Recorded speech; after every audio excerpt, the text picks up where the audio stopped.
Hey everyone, welcome back to Bright OChem. Today we are going to go over the concept of functional groups in organic chemistry.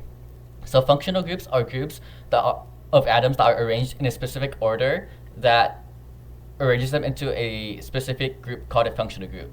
So for example, a regular alkane is basically an R group attached to any other R group. And an R group is any carbon substituent or any random group.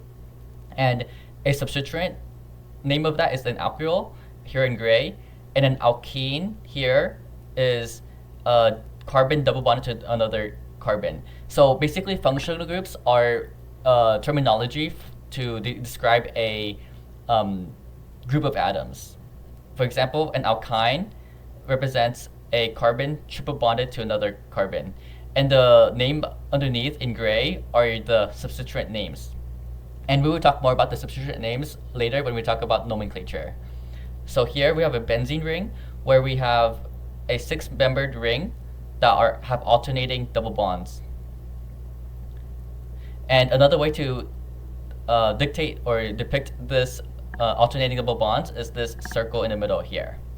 And then we have an amine functional group where we have a nitrogen bonded to either a hydrogen or another R group. So we could either have a primary amine, secondary amine, or tertiary amine. And the primary amine is attached to only one R group, secondary amine is attached to two R groups, and the tertiary amine is attached to three R groups. And then an alcohol is basically an oxygen bonded to a hydrogen with an R group. And this brings us to the thiol, which is very similar to the alcohol, where a sulfur is bonded to a hydrogen and an R group. And an ether is basically an oxygen bonded to two R groups. And an alkyl halide is when we have an R group bonded to any halogen like fluorine, chlorine, bromine, or iodine.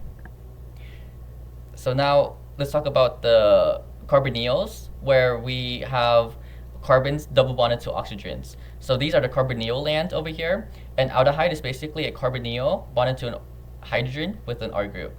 A ketone is a carbonyl bonded to two R groups. An ester is a carbonyl bonded to one R group and one OR group. A carboxylic acid is a carbonyl bonded to an alcohol group and another R group. An amide is a carbonyl bonded to an amine and an R group.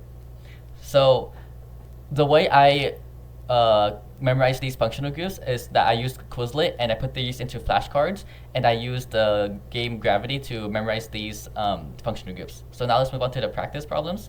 Let's determine what functional groups are in these compounds. We see in the first one we have a ketone because we have a carbonyl bonded to two R groups. We see in the second structure we have an ester because we have a carbonyl bonded to an OR group and another R group.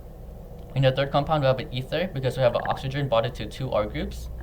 In the fourth compound, we have an alkene because we have a carbon double bonded to another carbon.